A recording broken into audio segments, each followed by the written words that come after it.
Hello, everyone. This is Kathy Caprino, and welcome to my podcast, Finding Brave. I've created this show for everyone who longs to create something bold and brave in their life, to rise up, speak up, and stand up for who they are, and to reach their highest and biggest visions. Each week, I'll be speaking with inspiring guests from all walks of business, leadership, entertainment, the creative arts, and the entrepreneurial world. And they'll be sharing their intimate stories of finding brave and offer their best strategies for building your most rewarding, joyful, and meaningful life, business, and career.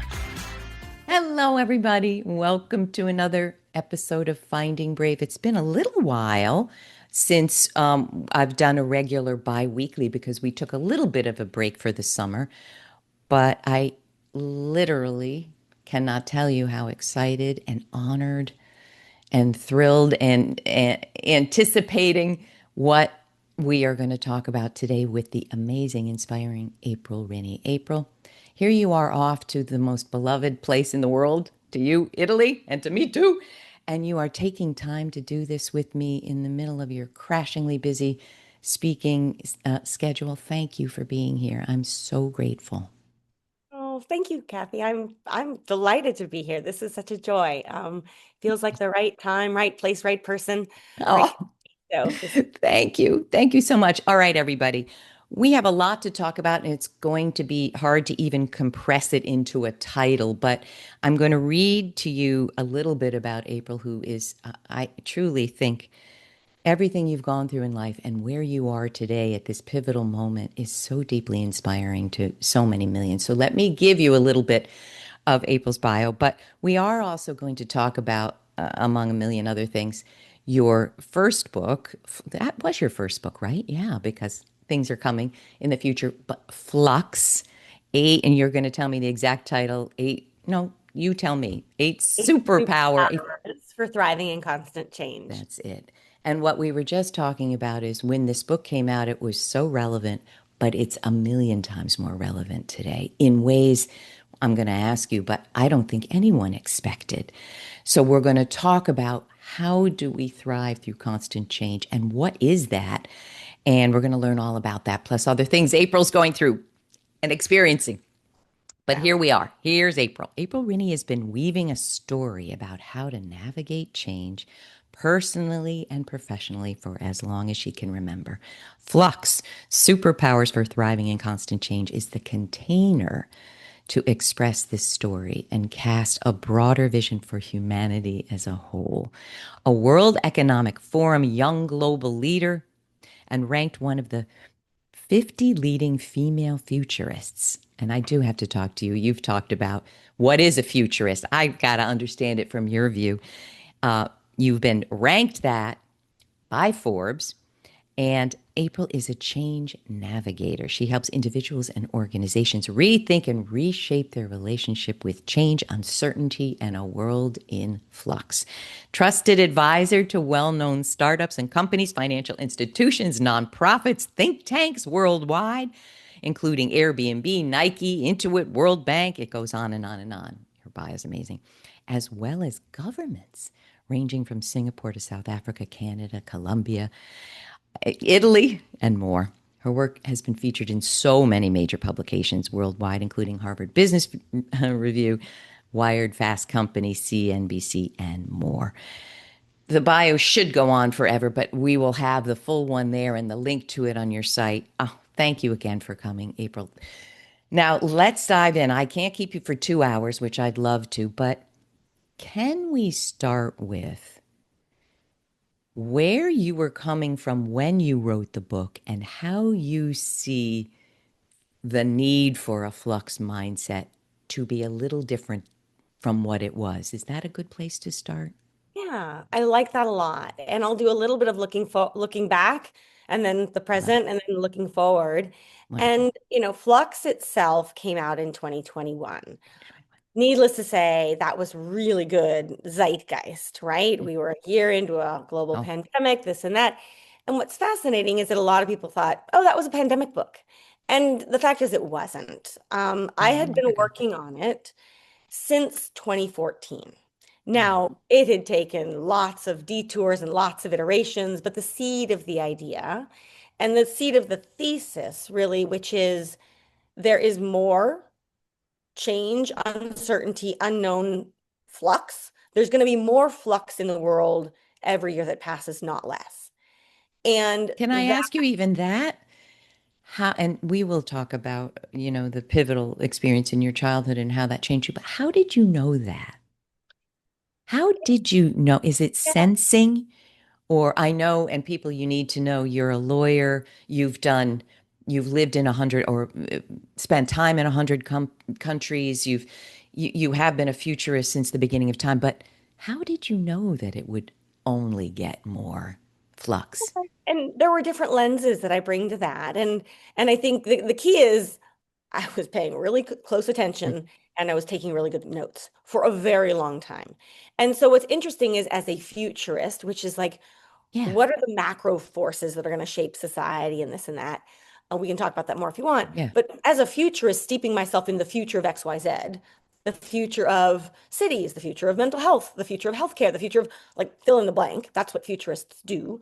yeah, Um, that I saw a pattern. There was like I could say that as a futurist, I was seeing these patterns around faster pace of change, more uncertainty, fewer things we felt like we controlled, that sort of thing. Obviously, the role of yeah, technology can't be understated, right? But everything's just getting ratcheted up. So I yeah. was seeing that as a futurist. Mm, But I was also seeing that in my global travels and work, that this wasn't an American thing or a European thing. Like this sense of like everything's just getting ratcheted up was global. And I've worked a lot in emerging markets, frontier markets, developing countries. And there are differences in, let's say, development or what a city looks like, that sort of thing, but not in this, again, a lot of it's this energy of like stuff's just, it's just cranking up, right? And I have to be mm, clear, it wasn't about one specific kind of change. It wasn't about a pandemic. It wasn't about geopolitics. It wasn't about just technology. It was all of these forces, but you're starting to look at how do these forces intersect and overlap, and you're like, "Ooh, there's a lot of flux ahead," basically. mm. But then I also bring in the human dimension and the personal piece, and this is where I mean I can go ahead and Please mention do. it now Please. that Yeah, for me, people ask me, and they've asked me a lot yeah, since then and at the time. But this like, how did you get interested in all this flux? Like, what right. was your journey to that? And it's fascinating because you can look at my CV, you can look at my LinkedIn profile, you can look at my credentials and be like, oh yeah, futurist, business, strategy, global, and that's all accurate. But all that I've said thus far, these are all pieces of the puzzle. But my first really big experience with change and uncertainty, and really the genesis, the seed of the entire thesis, you're not going to find that on my resume. It's deeply personal. Yeah. And so when I was 20 and I was a junior at college and I was studying overseas, I got the phone call that no one expects to get, no one wants to get, and that was that both of my parents had died in a car crash. And so like in an instant, just my whole I life mean, flipped upside down, right? Everything changed. My family, my sense of self, my support system, my ideas about my career and the future. There was very little in my life that I controlled. And so my life was in massive flux.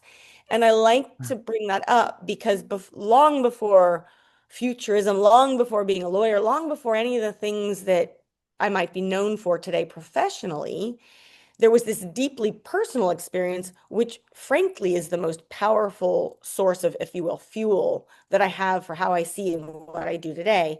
Because from that point forward, I started, had to, but I also wanted to start paying really close attention to how do people who thrive in flux, like what do they do?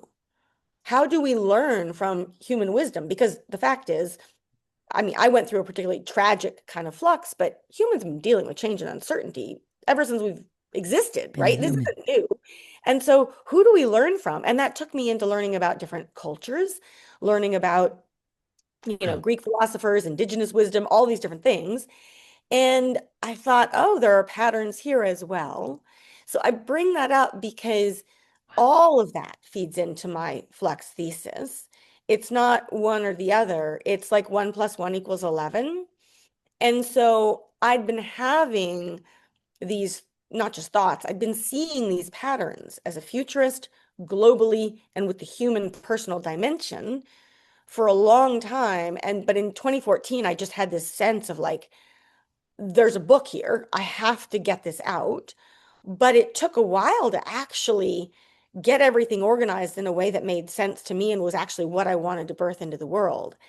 And the fact that Right. that coincided, I mean, the book was already well underway when the pandemic hit. It wasn't a pandemic project at all. What's fascinating to me is that I had actually been kicking myself for a few years prior to that because I wasn't writing fast enough. I was busy. I was doing a little bit here, a little bit there on flights and that sort of thing. And so I just wasn't getting it done. But the fact is, now I look back and I go, there was a reason behind that. Because being able to launch the book into a pandemic where people are like, world is in flux, what do we do? It had much greater resonance and it needed to come out when it came out, not earlier. And I've learned, we've talked about this before as well. The important thing is to actually get the thing done well, not fast. And so it came out when it needed to come out, and it's been germinating ever since. And so that's kind of a bit of the looking back. But then what's happened since then and the looking forward is that the thesis is proving itself for sure. It's even proving itself in ways that I didn't necessarily have my arms completely wrapped around. And just, as a tiny snippet, I get queries from organizations around, can you come and talk to us about Flux? Can we speak with you? Can we learn from you? That I never would have had on my bingo card. These are not places I would naturally gravitate towards, but that organizations are seeing value in this and the need for this in ways that go beyond my original conception, which I have to say is just really, really gratifying at the same time that it's disconcerting because there is so much more flux ahead. And so we come back to that basic principle though. When I say there's more change, uncertainty, unknowns ahead, that's not a judgment. It's not a criticism. It's not good or bad. It's just an observation. It's an observation. And so if Well, it's not going to go backwards, that's for sure. Well, and if that's the case, we can either choose, each individual and collectively, we can either choose, oh no, I don't like that. I'm going to pretend it's not happening. I'm going to deny it, resist it, crawl in a hole, whatever. Or I'm going to recognize that that is a very, very different world than the world that most of us were taught to believe we'd live in, including myself. We thought it'd be if you do X, Y will happen, and you control this and you control a lot more than we actually do, and that sort of thing. Or we can accept that it is a different kind of world, but that means we need different skills to thrive in it. I have And questions, April. Can I stop you a minute and sure, ask them? Do and you that's just mind? a huge opportunity. That's a huge opportunity if we can see it. So I want to punctuate several things and have you riff on the one that speaks to you most. But, having always looked a little deeply about what motivates people from my childhood, even that because things were on my radar that sometimes scared me a little and I had to figure out things. That's all I'll say. But I think there's energy we talked about, being able to read. But there's several things I want to ask. Go where you want to go. I know it didn't happen the minute you got the phone call, but the fact that you said, I need to figure out how people live productively, effectively, happily in flux, and I'm going to go find that out is pretty remarkable, I think. And I just personally would love to know when that happened. Like, how long did it take for you to say, first you're devastated beyond belief, but then there's a curiosity, it seemed, that emerged. And it seemed like it was a self-preservation curiosity. Like, I got to figure this out. So I'm not even going to let you speak. The second thing is when I read over your materials from 2021, and you'll read to us the 8 superpowers. The thing that struck me, because as probably everybody has heard me say, things are challenging for me in terms of what is going away, in terms of women's leadership, DEI, et cetera. I'm at the same time struggling with stuff that's evaporated from my business. I'm struggling with what is happening. That at age 65 is hard for me for a lot of reasons. But what I find fascinating is that all of your material and words make me think if we break ourselves against what is, that's only going to go very badly. And the soon I don't mean to put words in your mouth. I want to hear you say it, but the sooner we can say, this is what is. Now, what are we going to do about it? How are we going to embrace it? How are we going to accept and not bloody ourselves against it? That's what I find remarkable. Am I making sense? Yeah, you are. And I think I can riff on both of those things. Is there anything else you wanted to add That's before? it for those two. Okay. There's Um, more. Thank well, you. and what's interesting, and let me just picking up on what you just said, this sense of when we say acknowledging, and when I say accepting what is, it's always a little tricky because it's not like Hmm. accepting it and just rolling over on your back and like nothing I can do about it. It's like, no, there's a kind of acceptance that comes from letting go of what you wish was but isn't and leaning into what is, How do right? we do that? How do we, when our So again, values and emotions are so attached, how do we do that? so again, these superpowers, and I call them superpowers because who doesn't want to have superpowers? But I always have to clarify, these are not superpowers of the kind that like will instantly make you superwoman, right? They're not birthright gifts. These don't drop from the sky. These are much more practices that we have to practice every day. And I so, how do see. you learn to let go? You don't learn it overnight.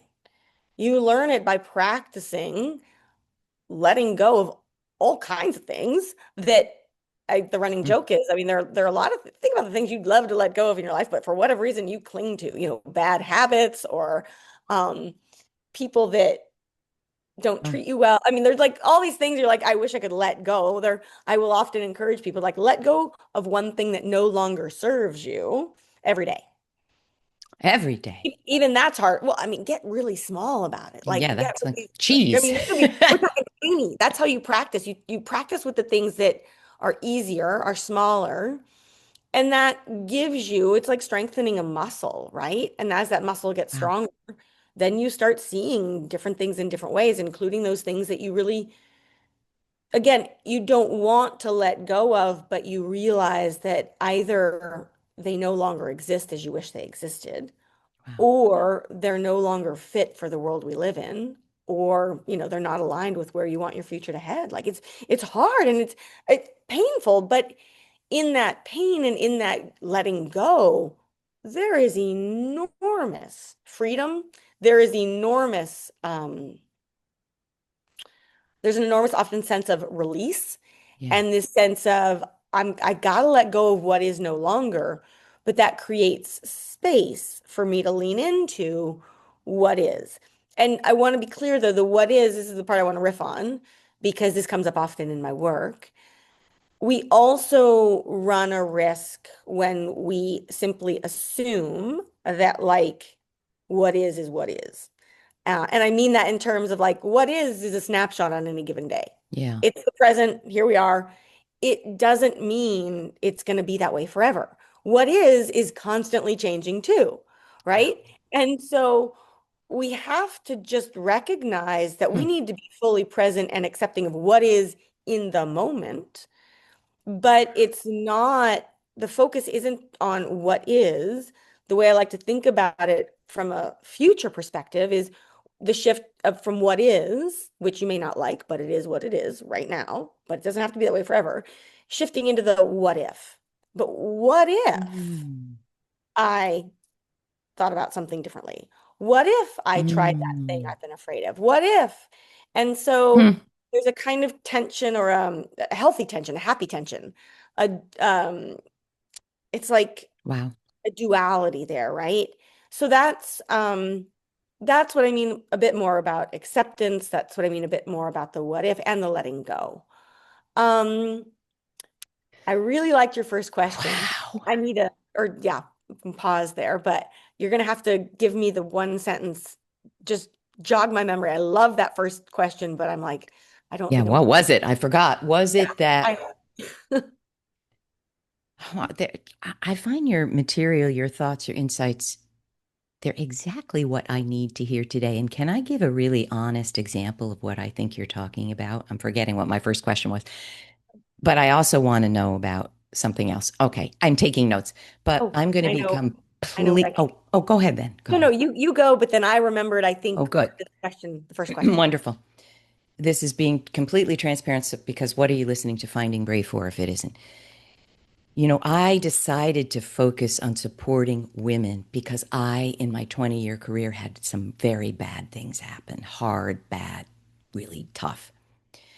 So when I left corporate life after 9/11, after a layoff, I said to myself when I became a therapist, if I can help one woman a day bypass what I went through, sexual harassment, gender bias, gender discrimination, toxic colleagues, narcissistic bosses, pain, it's a good day.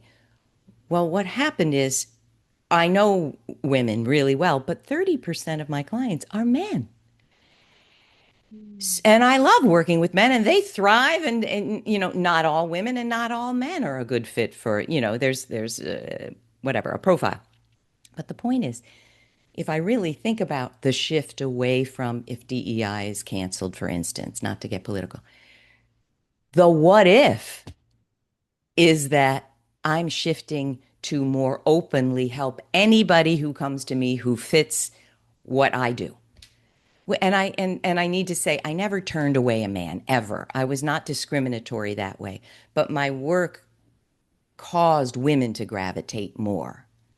Mhm. But the what if is I'm helping many more men. Mhm.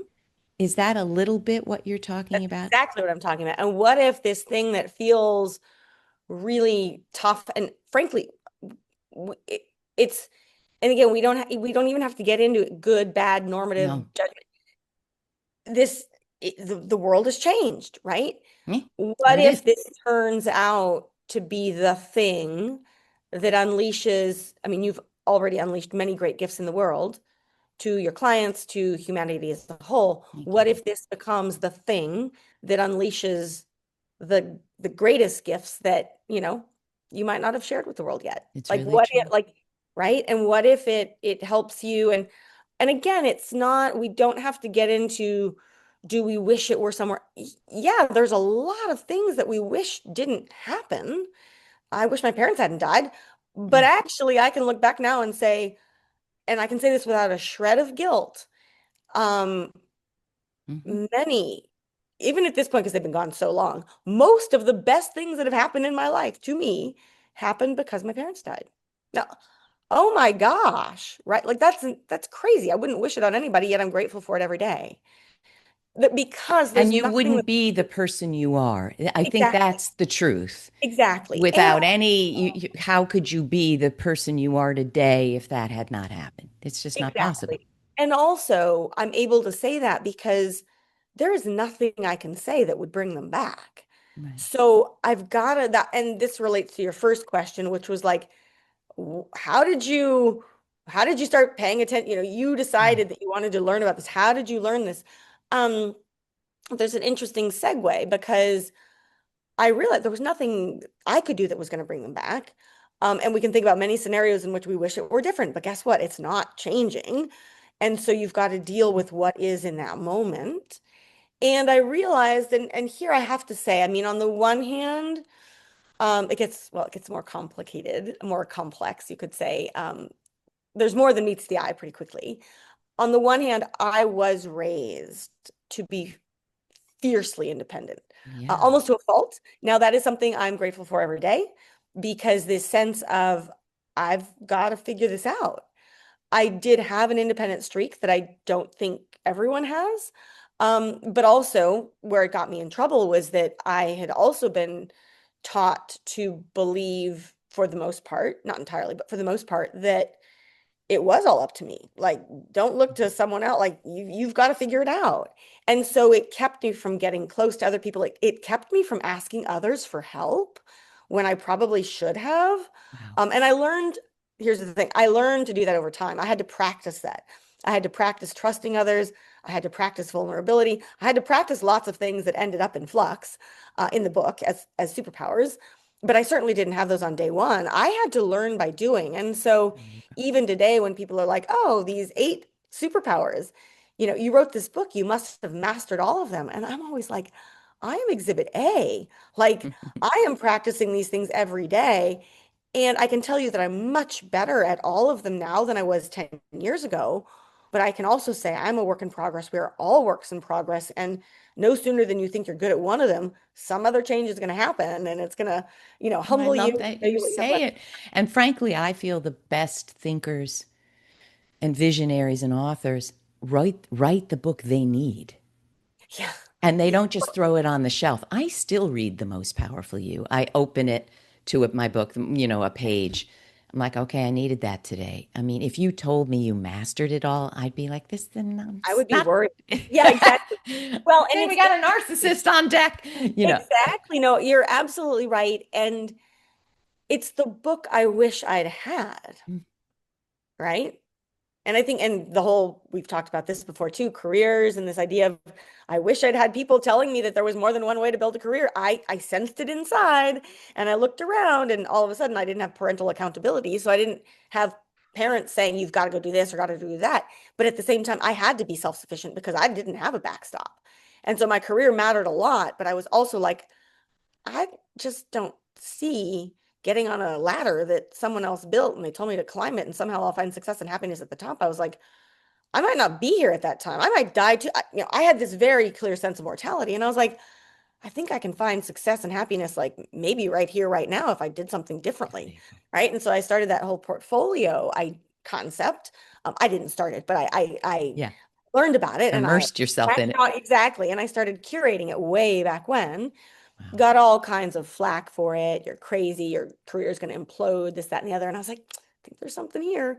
And so, and then Wow. fast forward, and the world did change in the ways I thought it would. And now, this idea of a portfolio is just wonderful to see how much it's resonating with other people. And that all of that was even before the age of AI. And with AI, it's like the portfolio value and the things the portfolio offers that a career ladder doesn't. I mean, it's just going through the roof. So there's that piece. But I do want to go back just briefly. Mm. How did I do this by myself? Like, how did I learn? What did I do? And it's fascinating because on the one hand, I think there's a lovely saying like curiosity will beat certainty any day. Mm. Right? Like, and Boy, when you is that don't know, and I right. had no idea what my future held, I tried to get as curious as I could, knowing that I didn't know. And I knew that I had a lot of work to do to find out, and that some of what I learned I might not like, or I would make mistakes, all of that. But I just got really curious about how do you rebuild your life when the whole thing has melted down? I don't know, but I'm going to do my best to find out. And so I started on that quest, looking around, watching people where I lived, but also Mm. even before my parents died, I knew I wanted an international career. I was Your like dad out was a cultural geographer, geographer. right? I grew So up with you, maps and yeah, compasses, and amazing. I was global from out of the womb. And so I'd always been interested in that. And so I latched on to like, what do other cultures do? That sort of thing. But also, and I mentioned this briefly, I also started writing about my own just like stream of consciousness. Get it out. How are you feeling? What's going on? Like really trying to process what I was feeling and the questions I had and all of that. I would write these things down. And this was, I mean, obviously the internet existed, but this was all analog. This was all handwritten. And I find that handwriting things, having time with journals and whatnot, it forces a kind of presence. It forces a kind of relationship with yourself and the written word. And frankly, Kathy, I did this for decades. Wow. I wrote daily. I wrote sometimes multiple times a day. I wrote about everything under the sun. And I've now, for the first time, I've always known I have these journals, but as I mentioned to you, I'm rereading My several of them gosh. for the Do first they time. feel prophetic? I have a feeling you're saying, And like my whole journey, what? the journey to Yeah, Flux and my growth, like it is all right there it's all to written. a degree that I didn't even realize, but thousands and thousands and thousands of pages that I am forever grateful for. And it's these pages, to be clear, they don't have the answers in them. What they have are the growth journey. It was a practice of Wow. sorting through things and saying, but what if this and what if that? And it's all the things. And so I bring this up. I will admit I've been chuckling like, how did I do that? Like that takes time. I don't know. Wow. But I realized as a survival mechanism, that's what I needed. And so Yeah. I wanted to bring that up too, because it is a kind of tool. Do you still do that? Do you still write in your journal? I do This not is no. every Mm, day. And not, here's the thing. mm, Back then when there was so much grief and so much kind of despair and just like, I just don't know. yeah. I was writing constantly, but I was Right. writing about, in part, the things I wanted to learn, the place I hoped to be able to get to, which had a little bit more happiness and a little bit less grief and that sort of thing.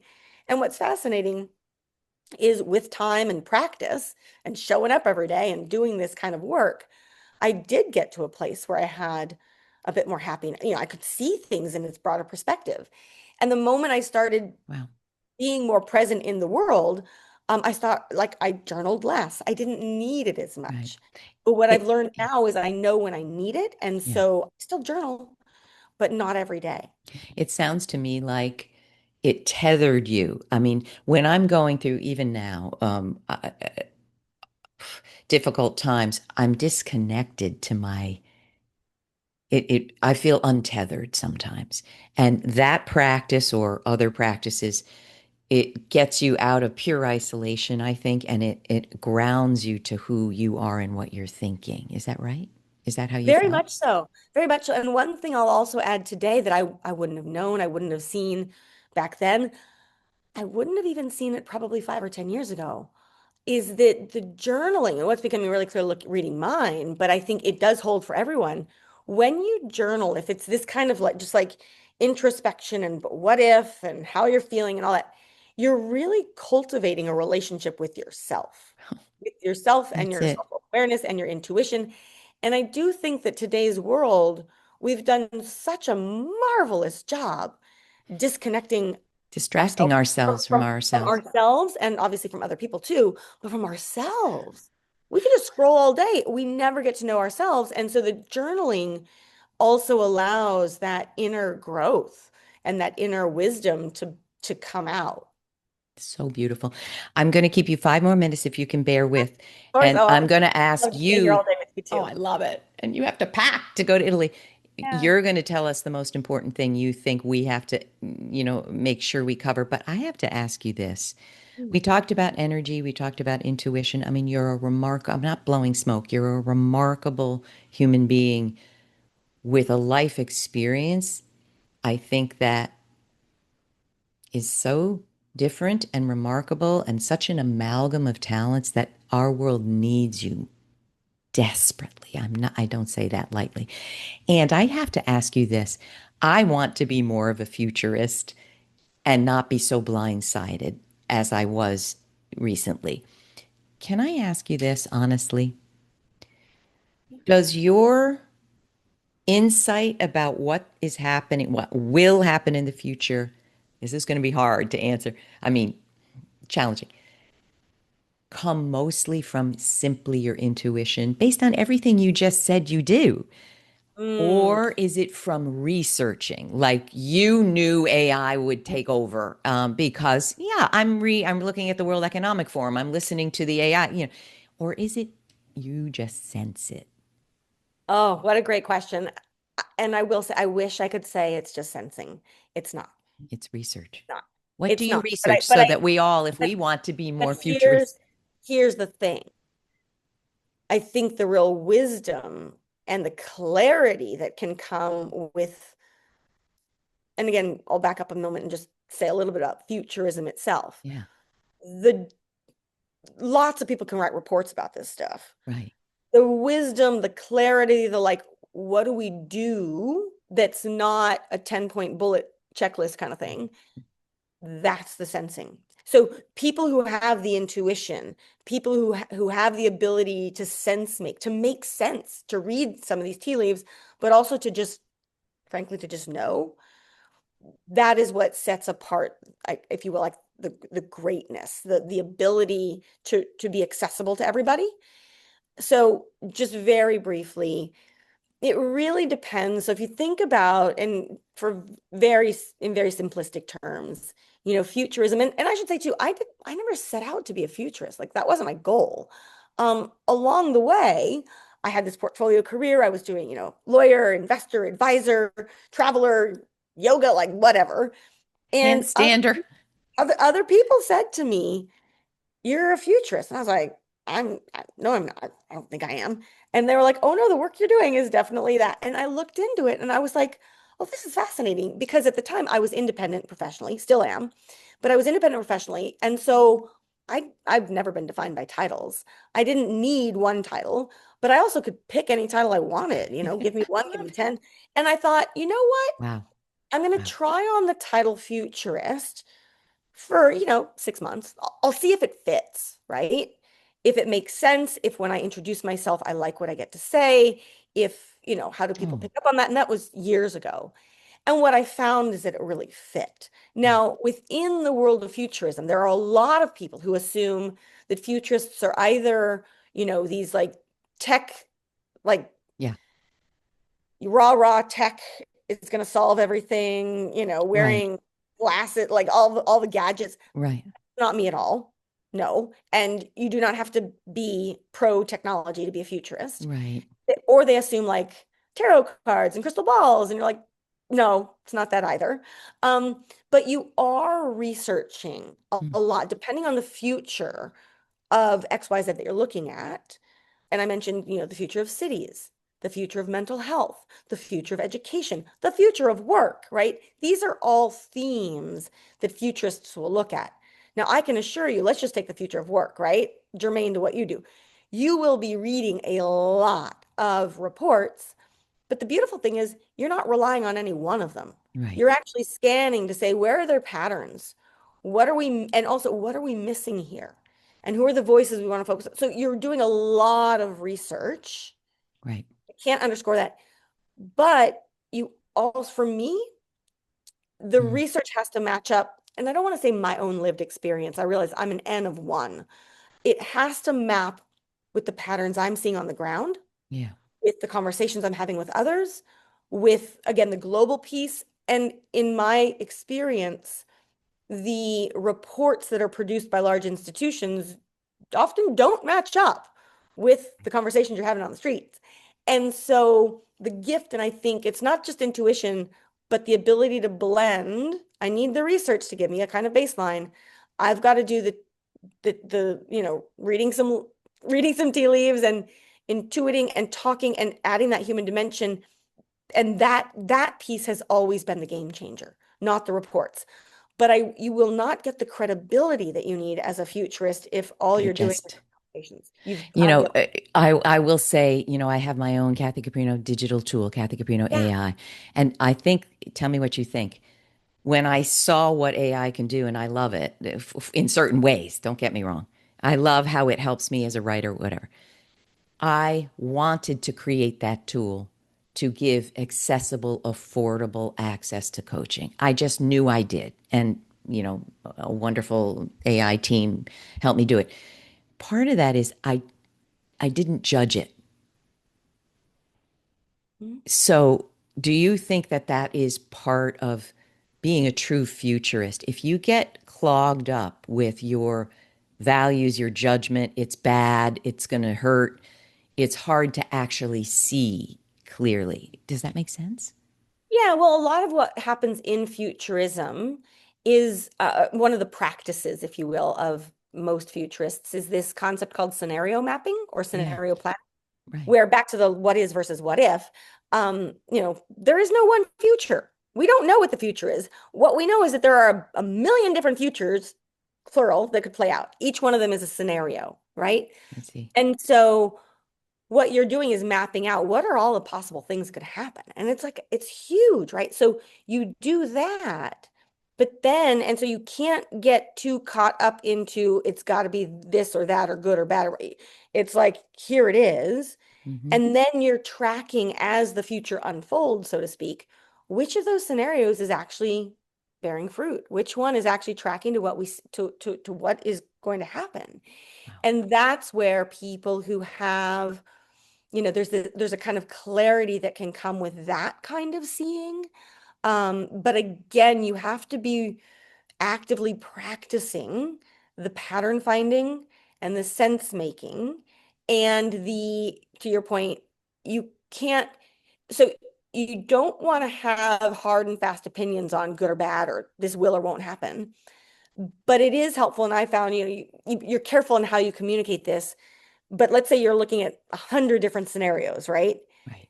That's mind-boggling. What you do typically do is say, I think these five of the 100, or if you've got five scenarios, let's just say, I think these one or two are more likely based on the patterns I'm seeing. Wow. I'm not saying they're better or worse. I'm just saying, let's pay extra attention here. So it's different. Right. It's not normative, but it's not just sort of, um, yeah, it's not opinionated, but it does have perspective. Oh, I know I have to let you go. Is there anything you wish we, in 1 minute, that you could say, maybe about what your next work is or your next chapter or what you really want to leave people with in just 1 minute? Then I gotta let you go. Sure. Well, I do think it actually, the thing I want to leave people with the most is an echoing of something we've already touched upon, which is, from 2021 till today, a world in flux, more change, more uncertainty.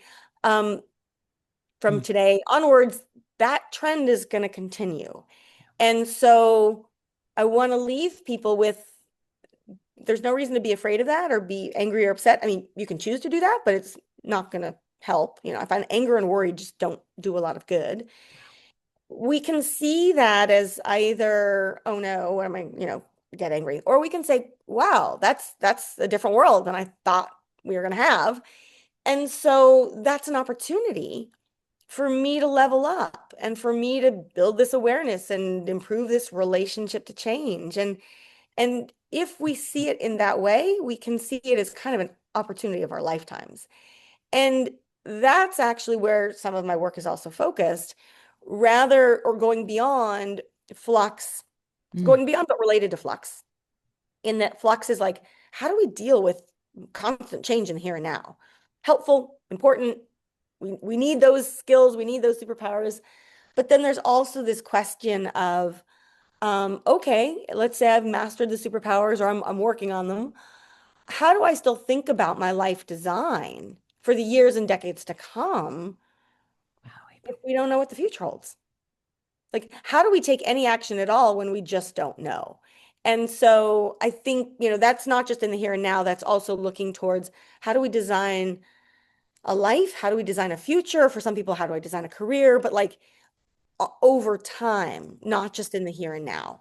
And obviously, it does relate to the superpowers, but it's a different kind of dimension that frankly, takes a lot of what we've been talking about today a little bit deeper. April. I hope people that you take in every word here. There is so much wisdom, so much spirituality, if you allow me to use that, meaning we're more than just this. We're energy, we're thought, we're love, we're connection, we're observation. There's your work is so important in the world. And I can't wait to mimic in any little way I can what it feels like to be more of a futurist. I cannot thank you enough. So, April, where do we send people? I'm Then sure I. I need to add a little footnote here. The other thing I need to add here is that we all, you and everyone tuning in, we all actually have a lot more wisdom about these things than we think we do. But we've buried it 10 layers deep through technology and consumerism and all these other things. But I want to go back to what we talked about. When we can let go of those external trappings, when we can let go of those layers and whatnot, you will find your way to that wisdom. So everyone is a little closer to where they want to be than they think, but we've got to let go of these hangups we have around what is no longer. Oh my So gosh, there's on that. those words. On those Where, words, where yes, to find where do me. So people for follow you, all, soak up everything, yeah. see what's coming next? Where The do we send? beautiful thing is, no one else has my name, so I'm really easy to find. So it's, Oh, yeah, my website and all of my social handles, we'll and link to it I below. Google well, April, like the month, last name Rinne. So it's aprilrinne.com. It's April Rinne on, LinkedIn and so I forth. love your LinkedIn And content. Love it. so that's me. And then for all things that are related to Flux and the superpowers, that is fluxmindset.com. Perfect. There we go. We'll link to it below. Thank you so much. I feel changed and shifted, and I'm so excited. And off you go to Italy. I hope Thank it's an amazing time for you, everything you hope for and more. Thank you for being here, April. My Thank you. pleasure. This was such a joy. I appreciate you and thank you again. Thank you. All right, people. I say it every time. I'll say it this time. If you don't have a question about what we're saying here, something didn't work because it's rich and it's complex and it's nuanced. So wherever you see this, please ask a question. Share it with people that you know who would benefit. And we would love to hear from you. All right. Thank you again, April. Wishing you a beautiful Finding Brave 2 weeks, and we will see you next time.